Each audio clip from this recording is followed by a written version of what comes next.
சென்னை பல்கலைக்கழக மாணவி பாலியல் விவகாரம் தொடர்பாக அடையாறு போலீசாரிடம் சிறப்பு புலனாய்வு பிரிவு போலீசார் விசாரணையில் ஈடுபட்டு வருகிறார்கள். விவரங்களை தர இருக்கிறார் செய்தியாளர் சுதர்ஷன். சுதர்ஷன், விவரங்களை வழங்கலாம். வணக்கம். அண்ணா பல்கலைக்கழக மாணவி பாலியல் வன்கொடுமை செய்யப்பட்ட வழக்குல கைதாகி சிறையில் இருந்த ஞானசேகரனுக்கு சைதாப்பேட்டை நீதிமன்றத்துல எஸ்ஐடி போலீசார் அவர்களை அந்த ஞானசேகரனை ஆஜர்படுத்தி அதன் பிறகு அவருக்கு போலீஸ் கஸ்டடியானது கொடுக்கப்பட்டிருந்தது. போலீஸ் கஸ்டடியில தொடர்ந்து விசாரணையானது மேற்கொள்ளப்பட்டு இருக்கிறது. இந்த நிலையில எஸ்ஐடி போலீசார் அபிராமபுரம் காவல் நிலைய போலீசார் மற்றும் கோட்டூர்புரம் காவல் நிலையத்தில் இருக்கக்கூடிய போலீசார் அனைத்து போலீசாரும் விசாரணை செய்து வருகிறார்கள். அதே போலதான் அடையாறு காவல் மாவட்டத்தில் இருக்கக்கூடிய அடையாறு காவல் நிலைய போலீசாரிடம் விசாரணை நடத்தினார்கள்.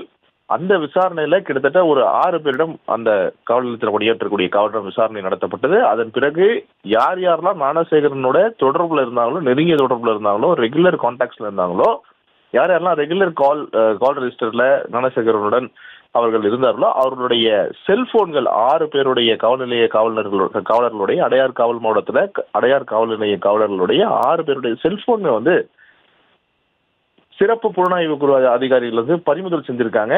6 மொபைல் போன்கள் பறிமுதல் செஞ்சு தொடர்ந்து அவர்களும் விசாரணையும் நடத்தப்பட்டு வருகிறது. ஏன் இவர்களுடைய மொபைல் போன் பறிக்கப்பட்டது, அதாவது பறிமுதல் செய்யப்பட்டது என்றால், இவர்கள் ஞானசேகரிடம் ரெகுலரா தொடர்புல இருந்ததாகவும் அதன் காரணமாக இவர்களுடைய மொபைல் போன்கள் பறிமுதல் செய்யப்பட்டிருக்கிறது. ஏன் இவர்கள் ரொம்ப நெருங்கிய தொடர்புல இருந்தாங்க காவலர்கள் ஞானசேகரனுடனா, ஞானசேகரன் அடையாறு காந்தி நகர் சர்வீஸ் சாலையில பிரியாணி கடை ஒன்று நடத்தி வந்தார்.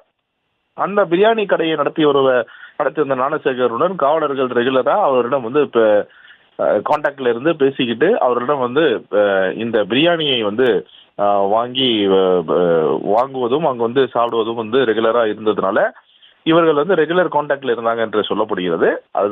அதன் காரணமாக தான் ஞானசேகரனும் அந்த காவலர்களும் அடையார் காவல் நிலையத்தில் இருக்கக்கூடிய காவலர்களுமே 2 பேருமே தொடர்புல இருந்ததுனால நெருங்கிய தொடர்புல இருந்ததாக அந்த கால் டீட்டெயில்ஸ் தெரிய வந்திருக்கிறது. அதன் தொடர்ச்சியாக தான் அடையார் காவல் நிலையத்தில் இருக்கக்கூடிய காவலர்களை சிறப்பு புலனாய்வு குழு அதிகாரிகள் தொடர்ந்து அவரிடம் விசாரணை செய்ததுல இந்த உண்மை நிலையிடம் தெரிய வந்திருக்கு. அவர் பிரியாணி கடை நடத்துவதற்கு இவர்கள் உதவியதாகவும் தெரிய வந்திருக்கிறது. அதன் காரணமாக தான் இந்த 6 பேரும் தொடர்புல, அதாவது ரெகுலர் இமாக்குலேட் கான்டாக்ட்ல இருந்தது தெரிய இந்த 6 பேருடைய இந்த அடையார் காவல் நிலையத்தில் இருக்கக்கூடிய காவலர்கள் 6 பேருடைய செல்போனையே பறிமுதல் பண்ணி வேற ஏதாவது அந்த செல்போன்ல இருக்குதா அப்படின்னு சொல்லிட்டு போலீசார் விசாரணை பண்ண இருக்கிறாங்க. அதை ஆய்வு கூடத்திற்கு அனுப்பி அதை ஆய்வு பண்ண இருக்கிறாங்க. 6 பேருடைய மொபைல் போன்கள் தற்போதானது பறிமுதல் செய்யப்பட்டிருந்த காவலர்களுடைய மொபைல் போன்கள். அந்த காவலர்கள், அதாவது அடையார் காவல் நிலையத்தில் இருக்கக்கூடிய காவலர்கள் 6 பேரிடம் ஏற்கனவே விசாரணை நடத்தப்பட்டு முடிந்துவிட்டது. தற்போதும் அவரிடம் விசாரணை நடத்தப்பட இருக்கிறது. தொடர்ந்து இதே போல பல்வேறு காவல் நிலையில் இருக்கக்கூடிய காவலர்கள், அதாவது கோட்டூர்புரம், அபிராமபுரம், அடையாறு போன்ற இடங்களில் இருக்கக்கூடிய காவல் நிலையத்தில் இருக்கக்கூடிய காவலரிடம் தொடர்ந்து விசாரணை நடந்து கொண்டுதான் வருகிறது. மீண்டும் தேவைப்பட்டால் பலரிடம் விசாரணை நடத்தப்படும் அப்படின்னு சொல்லிட்டு எஸ்ஐடி அதிகாரிகள் தகவலாக சொல்லப்படுகிறது.